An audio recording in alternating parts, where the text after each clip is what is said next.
Le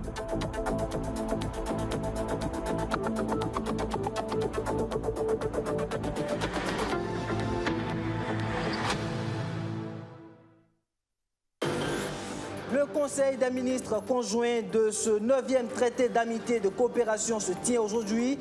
Le gouvernement burkinabé est arrivé hier à Abidjan, Côte d'Ivoire, au cours d'un dîner entre les deux gouvernements. Le Premier ministre Christophe Joseph Dabiré situe les enjeux de ce 9e TAC.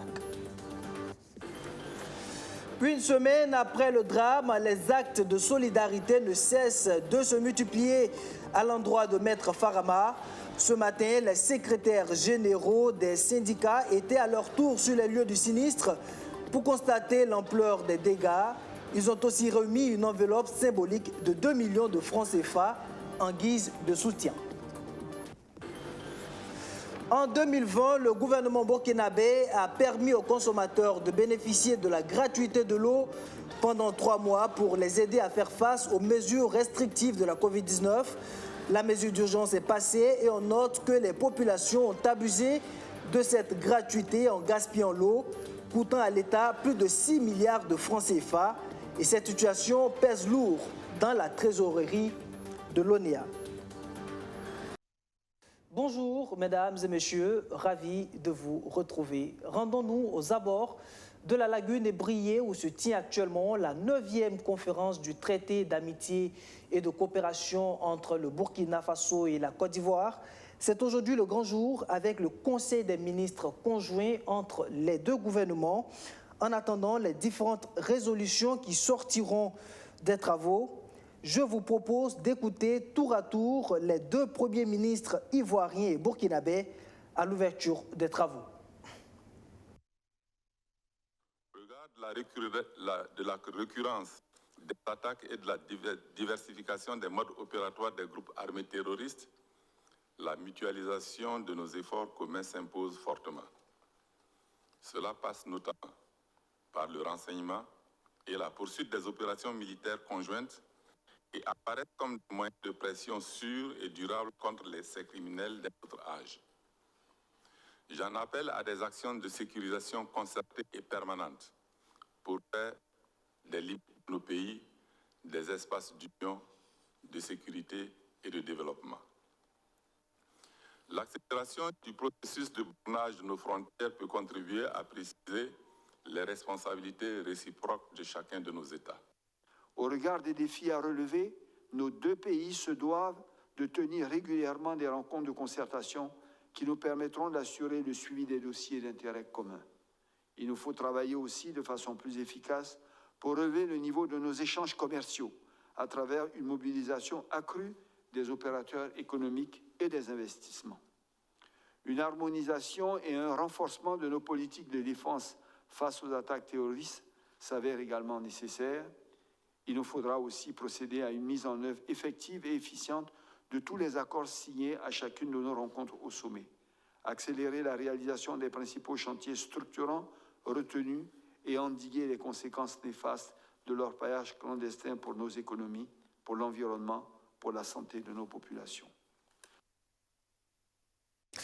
Nous reviendrons plus en détail sur ce Conseil des ministres conjoint dans nos prochaines éditions. Mais avant, hier lundi, les travaux des experts étaient à la loupe des deux ministres des Affaires étrangères. À l'ordre du jour de cette réunion des deux chefs de la diplomatie des deux États, la validation des dossiers préparés par les experts, notamment les grands dossiers comme la réouverture des frontières et la question sécuritaire. Kwame Hervé-Daba.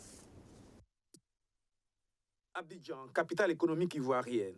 C'est depuis le 22e étage de cet hôtel en bordure de la lagune Ébrié que les ministres des Affaires étrangères de la Côte d'Ivoire et du Burkina Faso se retrouvent avec leur délégation pour entamer la dernière ligne droite de la 9e conférence au sommet du traité d'amitié et de coopération ivoiro-burkinabé. Le chef de la diplomatie burkinabé Alpha Barry et son homologue de la Côte d'Ivoire Kandia Kamara Kamisoko vont statuer sur les recommandations faites par les experts au terme de 48 heures de travaux en commission. L'une des commissions les plus attendues à ce 9e TAC était celle chargée de traiter la question de la fermeture depuis plus d'1 an de la frontière entre les deux pays à cause de la Covid-19. Plusieurs points étaient inscrits à l'ordre du jour dans notre commission. Mais l'essentiel ici, en fait, c'est cette question-là qui, effectivement, donc, concerne les frontières et qui touche ce que vivent les populations de façon quotidienne.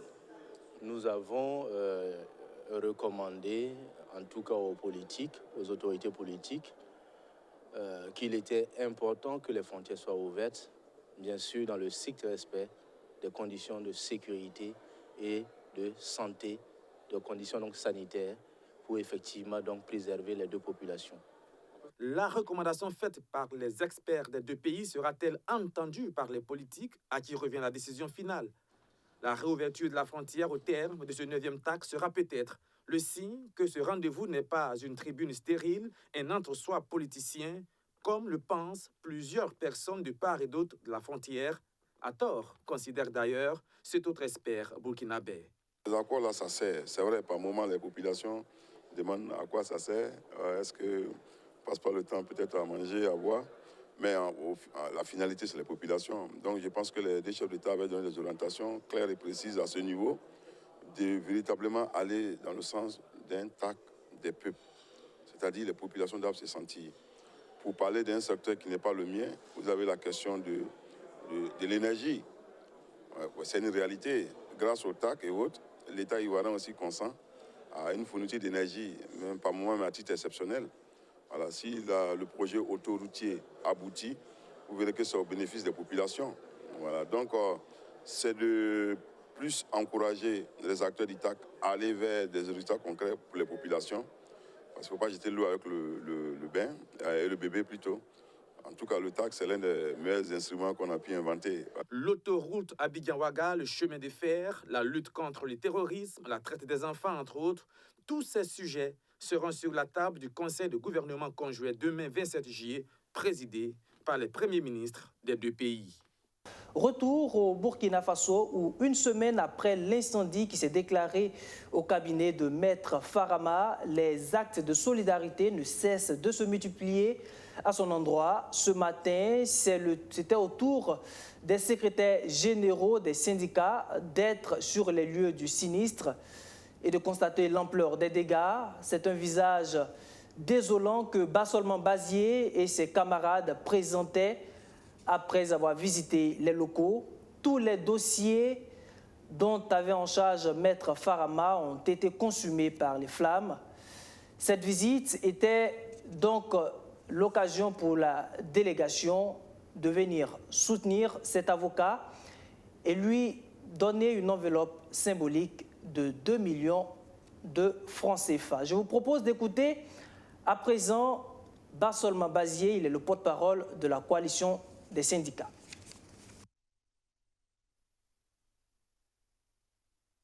Nous avons été mandatés auprès de Maître Farama et l'ensemble de ses associés dans son cabinet pour leur signifier que la coalition syndicale est à leur côté. Dans la mesure où, le samedi 17 juillet, nous avons douloureusement appris l'incendie qui s'est déclaré avec de vastes et inestimables dégâts au sein du cabinet au sein duquel sont traités des milliers de dossiers d'orphelins, de veuves, de burkinabés et voire même des frères d'autres continents qui sont en difficulté, où ce cabinet va pratiquement dans les 4 points cardinaux de façon gracieuse. Il était pour nous un devoir inestimable d'agir conformément aux signaux qui ont été tracés par nos dévanciers. Venir auprès de l'ensemble des représentants du cabinet et leur dire que le mouvement syndical ne va pas trahir sa mission, qui est de défendre des causes justes, qui est de défendre l'honneur. Nous ne venons pas ici au cabinet parce que nous avons de l'argent à donner. Nous venons pour faire une présence symbolique.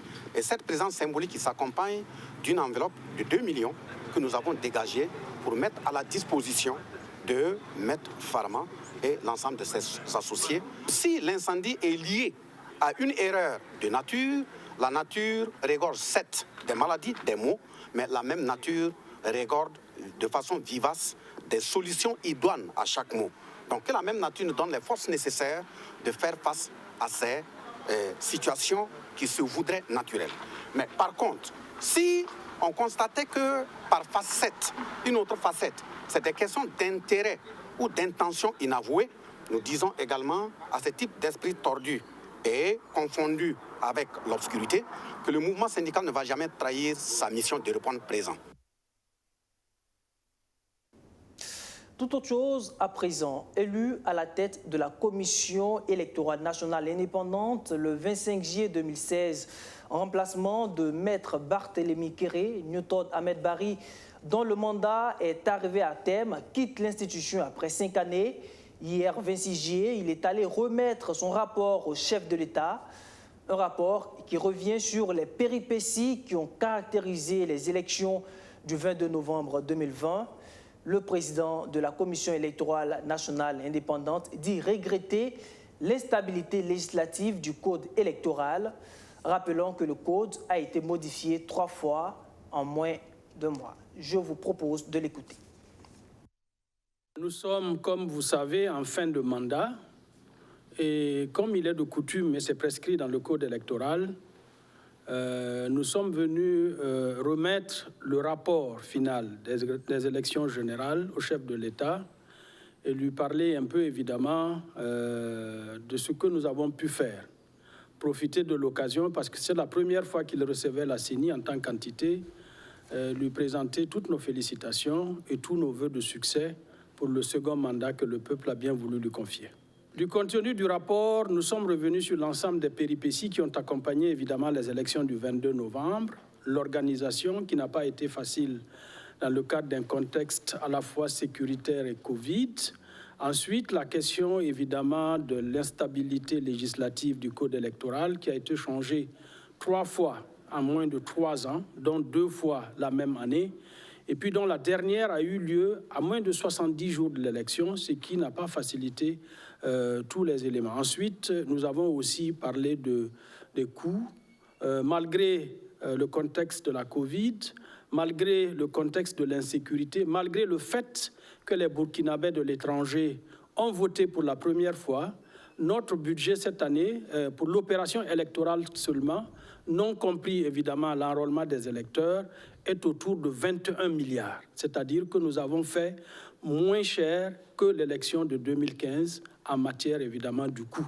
Malgré le contexte des Burkinabés, que le Burkinabé de l'étranger ait voté pour la première fois, malgré la situation de l'insécurité, nous sommes à 21 milliards, ce qui amène les ratios coût-électeur dans notre pays autour de 6 $, c'est-à-dire 3 000 francs CFA, ce qui nous met donc dans le haut du pavé, c'est-à-dire en dehors du Rwanda, où le coût électeur est de 1 $, nous sommes parmi les pays qui organisent les élections les moins chères en Afrique.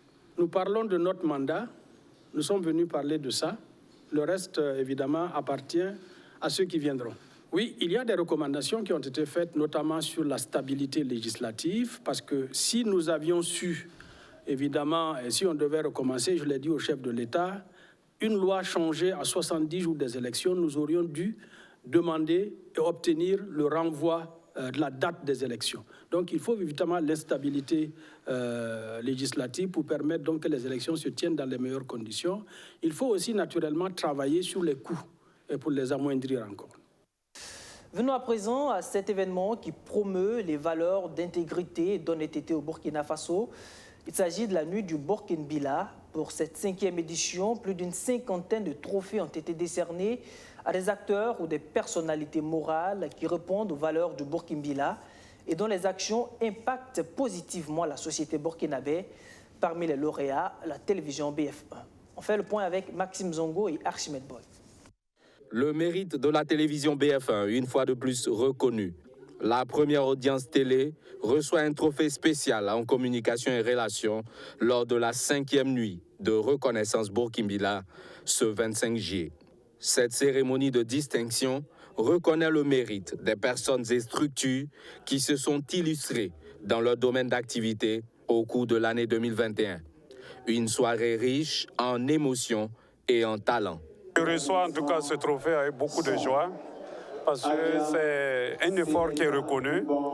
C'est une entreprise entière qui est honorée. Et aujourd'hui, c'est un ensemble de personnes qui, en tout cas, se trouvent être saluées à travers cette initiative. Donc, c'est vraiment une joie, une grande joie. Et je dédie ce trophée, en tout cas, à toutes les personnes qui ont travaillé à ce que la Sotraco soit ce qu'elle est aujourd'hui et en espérant que ça va davantage s'améliorer. Initié par l'association Bourkimbila, ce projet vise à promouvoir les valeurs intrinsèques du Burkinabé que sont l'honnêteté, le travail et le respect d'autrui. Plus d'une cinquantaine de trophées dans 12 catégories sont décernés à des acteurs œuvrant pour un développement durable et intégré. Les critères, nous avons eu à collaborer avec les différents ministères. Bon, d'abord, c'est le bienfait. Voilà, en général, le comportement, comment les entreprises ont eu à travailler et qu'est-ce que ces personnes aussi ont donné pour la nation. Voilà, vous voyez que la jeunesse est toujours dehors, voilà, pour réclamer quelque chose. Donc nous aussi, on a voulu être reconnaissants pour ceux qui ont œuvré que la paix revient au Burkina Faso. Des éditions à éditions, nous sommes en notre 5e édition. Le trophée Bourkimbila le plus convoité de l'année est décerné à Moussa Kwanda, un opérateur économique qui évolue dans l'énergie, la cimenterie et l'immobilier. Bonsoir, M. Moussa Kwanda a reçu le trophée Bourkimbila de l'année 2021. Ce trophée est un honneur pour M. Moussa Kwanda qui n'a pas pu assister ici ce soir. Pourquoi? Parce que c'est un encouragement déjà de sa population, de son pays, qui prouve qu'il est sur la bonne voie. Une collecte de fonds est aussi organisée pour venir en aide aux déplacés internes. Le porteur du projet invite par ailleurs les autorités à œuvrer de sorte à impulser une nouvelle dynamique de développement au pays. Vous vous souvenez certainement de cette période, au temps fort de la Covid-19, où pour aider les ménages à faire face aux restrictions liées à la pandémie, le gouvernement burkinabé a permis aux consommateurs de bénéficier de la gratuité de l'eau pendant 3 mois. Eh bien, durant cette période, dans les domiciles, les marchés, les administrations et les bonnes fontaines, les populations restées confinées par moments ont utilisé l'eau sans payer de facture. La mesure d'urgence étant passée, on note que les populations ont abusé de cette gratuité en gaspillant l'eau, ce qui a coûté à l'État plus de 6 milliards de francs CFA. Et cette situation pèse actuellement lourd dans la trésorerie de l'ONEA. Covid-19 et gratuité de l'eau, des préjudices à l'ONEA. C'est un sujet de notre chronique économie et c'est signé Benjamin Kwame. D'avril à juin 2020, le gouvernement burkinabé permettait à l'Office national de l'eau et de l'assainissement d'ouvrir ses vannes pour approvisionner de milliers de ménages à cause de la Covid-19 qui avait limité les mouvements des populations. 3 mois durant, les abonnés particuliers, les bonnes fontaines, tous ont utilisé l'eau sans qu'aucune facture ne soit payée à la limite de 8 mètres cubes. Le gouvernement devrait prendre en charge toutes les factures de cette période. Seulement, au 31 décembre 2020, il a été constaté que cette gratuité a occasionné des abus et des gaspillages coûtant à l'État et par ricochet l'ONEA plus de 6 milliards de francs CFA. C'est le rapport de l'Autorité supérieure de contrôle d'État et de la lutte contre la corruption qui le révèle. Que les consommateurs vraiment ont profité de cette gratuité-là pour s'abonner à des gaspillages d'eau. Alors, deuxième constat que les enquêteurs de l'ASC ont révélé, ça n'a pas de lien, puisqu'on ne dit pas que le gaspillage là, ça a un lien avec le montant. Mais on note que cette gratuité d'eau a coûté très cher à l'État burkinabé, soit un montant de plus de 6 milliards de francs CFA que l'État doit payer à l'ONEA. L'autre raison qui a fait grimper ces factures à plus de 6 milliards, c'est l'annulation des pénalités de retard sur près de 800 000 factures. Elles ont été préjudiciables à l'ONEA à un peu plus d'1,5 milliard de francs CFA. La prise en charge des factures des marchés EYAR, elles ont coûté plus de 39 millions de francs CFA au cours de ces 3 mois. Pourtant, ces marchés étaient censés fermer. Même si le gouvernement a déjà payé 3,5 milliards de francs CFA, cette somme a failli plomber la trésorerie de l'ONEA, selon l'ASCLC. Jusqu'en décembre 2020, l'État avait remboursé 3,5 milliards de francs CFA. Donc il reste à peu près encore 3 milliards de francs CFA. Cette gratuité a plombé la performance de l'ONEA. Voilà, parce que maintenant, il fallait attendre que l'État, que la mesure finisse en juin, que l'État ait l'argent pour payer. L'État a payé qu'en décembre, soit 6 mois après. Donc, vous savez, ça joue sur la performance de la société et sur sa trésorerie. Un gap de 3 milliards est là. La distribution des factures est désormais bimestrielle. Plusieurs consommateurs, depuis quelque temps, se plaignent de l'augmentation de leurs factures. Dès lors, des inquiétudes et interrogations se posent. Ces consommations de trop ne seront-elles pas payées petit à petit par les consommateurs eux-mêmes ? Il reste à le découvrir. Mais il est à noter que la mise en œuvre de cette mesure sociale a été effectuée sans plan opérationnel d'urgence. Non, il n'y a pas eu de plan établi. Dès l'avènement de la Covid, vous savez qu'au Burkina, c'est arrivé le 9 mars. Le 2 avril, le président du FASO a annoncé des mesures que le gouvernement a essayé de concrétiser. Donc, il fallait parler à l'urgence. C'était des mesures urgentes pour parler à une situation urgente. Pour éviter ces manques à gagner à l'avenir, il serait judicieux pour le gouvernement de préciser les modalités de paiement, effectuer clairement un plan opérationnel d'urgence et établir un protocole d'accord avec les structures concernées. Un mot détente avant de nous quitter avec les 72 heures de l'élève GSP tenues la semaine dernière. Durant 3 jours, il y a eu de la réflexion. La clôture, elle, s'est plutôt tenue dans un esprit récréatif avec une compétition de pétanque, histoire de renforcer les liens entre les élèves de la garde de sécurité pénitentiaire. Abdou Azissari. Avec 11 points contre 8 pour l'équipe de Songtaba, l'équipe de Las Post remporte la finale de la Coupe de pétanque de l'École nationale de la garde de sécurité pénitentiaire. Elle gagne un trophée et une enveloppe d'un montant de 50 000 francs CFA. En tout cas, tous les matchs là, c'était bon. Mais on a croisé beaucoup de joueurs, ils sont bons, mais à grâce de Dieu, on a gagné. Et puis on est allé en finale, on a remporté. Je suis très très content. Cette finale marque la clôture des 72 heures de l'élève GSP. 3 jours qui ont pour objectif de donner plus de visibilité à l'École nationale de la garde de sécurité pénitentiaire, mais aussi de développer l'esprit d'équipe entre les élèves. Selon nous, nous pensons que ces objectifs sont atteints parce que voici déjà des personnes qui ont accepté de parrainer. Voici des compétitions de pétanque. Toutes ces personnes viennent de l'extérieur. Donc cela contribue. Et encore, vous, la presse, vous êtes là. Contribuez également à la visibilité de l'École nationale de la garde de sécurité pénitentiaire. Et à travers également ces activités, nous pensons que les objectifs sont atteints. La gestion des carrières du personnel GSP, c'est sous ce thème qu'est placé ces 72 heures. Cette 5e édition est parrainée par Bintou Diallo, coach en développement personnel. Tout en remerciant les GSP pour le choix porté sur sa personne, elle les invite à faire des prisons une école de la deuxième chance et non une fabrique de monstres révoltés contre leur nation.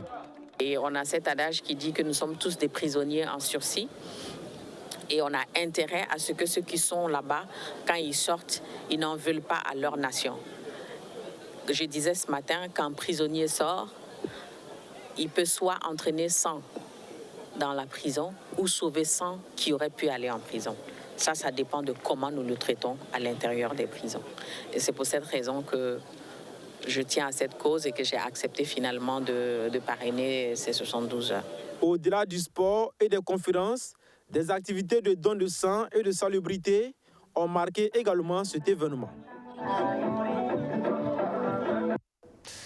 Voilà, c'est ici qu'on s'arrête pour aujourd'hui. Merci de nous avoir suivis. Je serai ravi de vous retrouver demain pour d'autres actualités. D'ici là, portez-vous bien. Bonsoir.